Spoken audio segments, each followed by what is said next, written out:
Hey Lamar, fix that shit.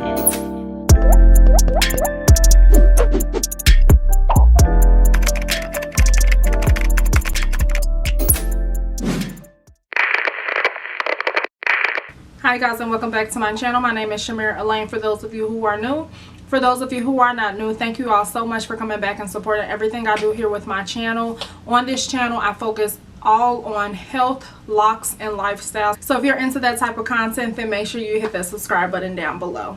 This is the fourth video in my grad school series. The first three videos were, well, the first video was all about what you should know before going to grad school. The second video are the benefits of going to grad school. The third video are the cons of going to grad school.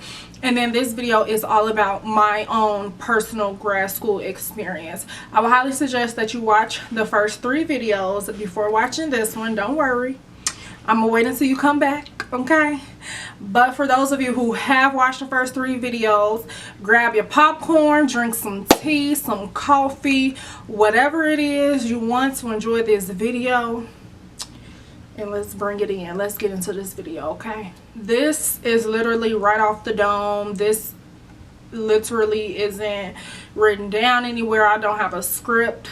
This is just me giving y'all the real and really talking about my, let me turn this off, really talking about my grad school experience. Let's start with a little background about me. So I am 25 years old. I went to undergrad at the University of Illinois at Urbana-Champaign from 2013 to 2017. I was majoring in psychology with a minor in communications. To be honest, I knew that I always wanted to do counseling and therapy, but I was never sure, like 100% sure, what career field I wanted to go into once I graduated undergrad. My senior year, I actually had a mentor. I was in this program at U of I where I had a mentor, and that mentor was actually a school psychologist. So that is how I even got introduced to the field of school psychology. And this was nearing the end of like my undergraduate career, so stuff started to pick up for me really quickly. So my mentor was a school psychologist, so we would talk on the phone all the time, and she would tell me about the field, the things that the job entailed, what she liked about it, what she didn't like about it, how much she got paid, everything that I needed to do after undergrad. So I'm like, okay, I thought that, you know, I'm thinking like this is a good fit for me. You know, like I think that I catch on to stuff really quickly. And for those of you who don't know what a school psychologist is, it's pretty, like, honestly, the role differs depending on the school district and depending on the state. However, the biggest thing is that essentially you are administering tests to students K through 12th, and you are seeing if they are eligible for special education services. So for me, I thought it was a good fit because one, I got the chance to like do counseling and therapy and stuff like that. Two, I was in a school setting, which is a setting that I was super familiar with. And three, I catch on to things fairly quickly. So administering an assessment, understanding the assessment, like all of the logistics and the data included in that, I was just able to learn, and I was able to do like that, you know. So I was like, okay, this is the perfect field for me.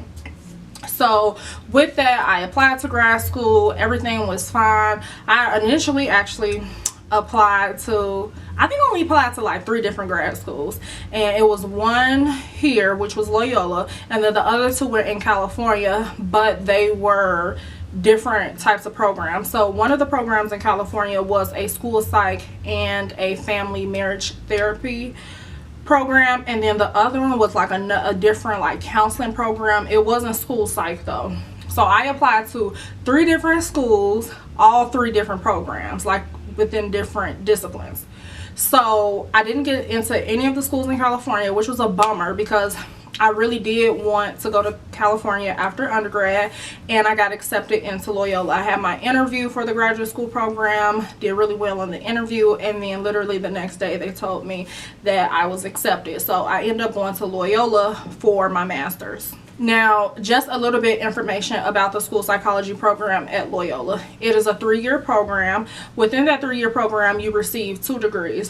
1, your master's in education, and then 2, you get your education specialist degree. You need your education specialist degree as well as internship hours and stuff like that in order to become a school psychologist. So that is why those degrees and internship hours and expectations were needed, because you kind of have to check off those boxes in order to even go into the field of school psychology. So the program was 3 years.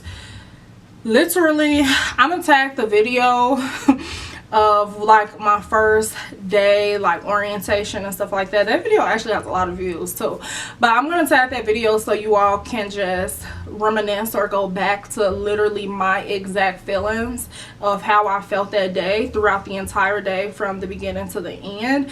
And literally from that day I knew that this program was not going to be what I wanted. Like, it's just funny how everything works out, but I just knew that it wasn't going to be something that I wanted. Why? I don't know. I just had that internal feeling. You know how you just get gut feelings that something ain't right, something ain't sitting right? I got that feeling, okay?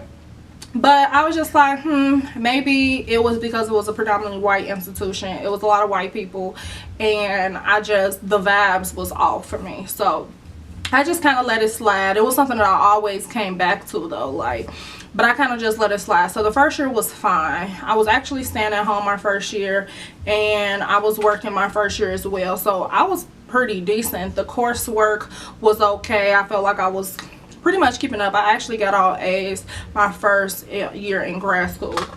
I would say once like practicum and internship, I felt like things started to get a little bit more difficult for me, especially on the financial end. Again, I have a lot of grad school videos where I'm talking about me just having such a financial burden and strain, and how I felt like it was impacting my mental health, and even just me being fully present in grad school. So year 2 and year 3 was just really challenging. Like, I just felt low motivation of just the program and the field in general. I felt like I was just going, like I was just doing. I wasn't really invested. And again, I just kept going back to that gut feeling of like, but is this something that I really, want? Like, is it something that I really want to be doing?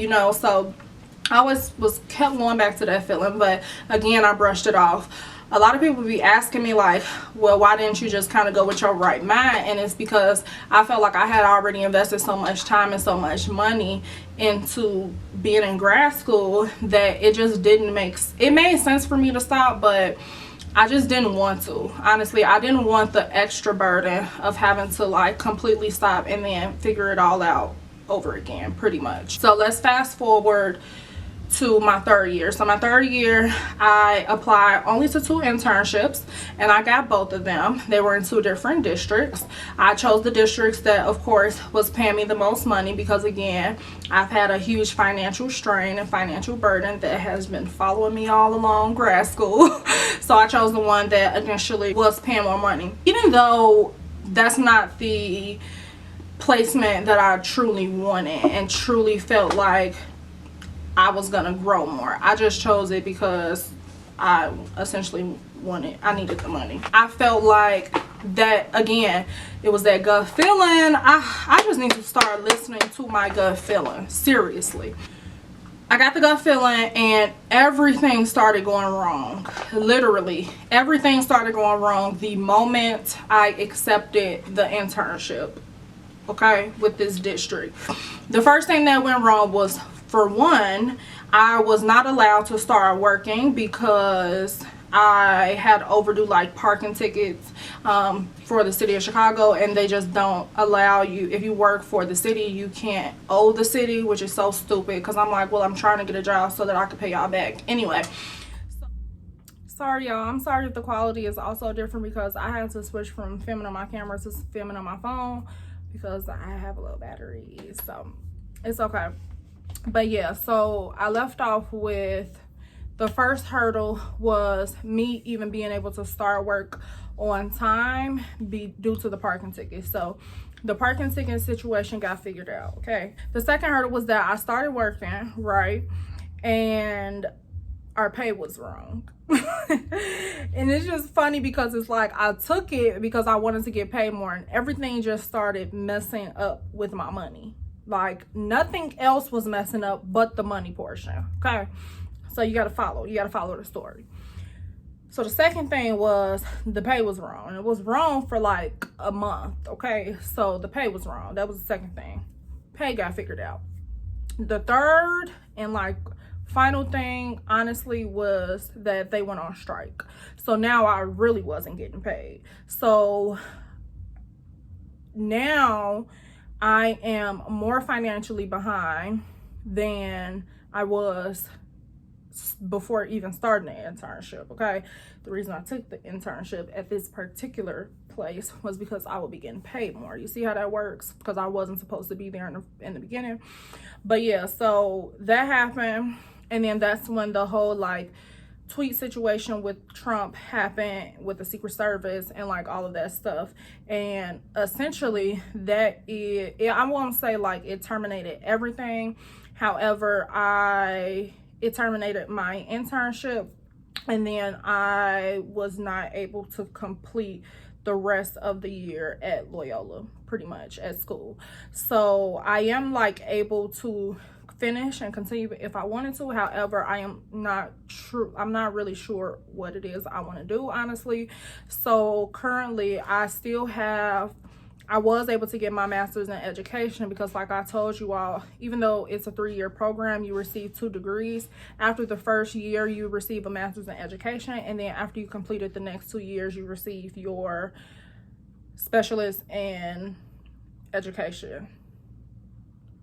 Yeah, specialist in education degree. So I didn't receive that degree, but I do have my master's in education. So I was able to obtain something, even though I didn't fully complete the whole entire program. So I am currently a therapist, which I truly do enjoy, and I also have a part-time job, just so that I can make the amount of money that I want to make, not that I need to make ends meet, but even beyond that. So I got a part-time job for that, but I am still truly figuring out what it is that I want to do. Like, even when doing therapy, I can picture myself doing something different, and I feel like it shouldn't be like that. Like, I think when you are truly invested into something that you want to do for the rest of your life, you can see yourself doing it forever and beyond that. And I just don't feel that way right now with therapy. I don't know why, I just don't. So I am still like soul searching and trying to figure out what it is that I want to do, and if I do need to pursue another master's education to do so, then so be it. That's just what I am going to do, but I'm still trying to figure it out. I do have an idea of what it is, but I can't wrap my mind and the language around what it entails. So I'm still trying to figure it out, but I think that I wouldn't be here if it wasn't for the entire grad school journey. Daisy, stop. I am grateful, even though like I would tell like people all the time that it sucks. It really does suck to like go through this entire process for it not to end up the way that you wanted it to or expected it to. However, I feel like I've learned so much, and I've realized so much about myself and what I truly do want. And I feel like I was going after something that I didn't even want. I was going after something that just paid me what I wanted to be paid, and not saying that anything is wrong with that. However, it just didn't work out that way for me. I think that things work out for me when I am pursuing what I truly value and what I truly believe and what I truly want to be doing. So I am still on the search for that, but I am forever grateful for my grad school experience with Loyola and the school psych program, again, because I've just learned a lot throughout the process. That is pretty much what my grad school journey consisted of. If you have any questions for me regarding like my grad school process or my grad school journey, definitely leave them in the comment section. I will also highly suggest looking at my grad school vlogs and just videos and stuff like that, because again, it'll take you through all of my emotions, everything how I felt, everything that I was going through at that time, which is extremely important when looking at it in retrospect and looking at this video now. So I would highly suggest that you all go do that. But yeah, you all, that was my entire grad school journey in the matter of what? Let's predict that this video will be no longer than 15 minutes. So between 12 to 15 minutes, okay? My entire 2.5 years in 12 to 15 minutes, okay? So I hope that you all enjoyed this video and that you at least learned something or are feeling me and support me with whatever I do, okay? Because it's only up. We never down, baby. We up. So it's only up from here. But yes, you all, thank you all so much for tuning into this video. In tomorrow's video, I am going to be sharing with you all things that I wish I knew before attending grad school. So stay tuned for that video. I know this series is almost over. I've been loving it so much. Make sure you tune into the first 3 videos, you guys, and I will definitely see you guys tomorrow. Bye.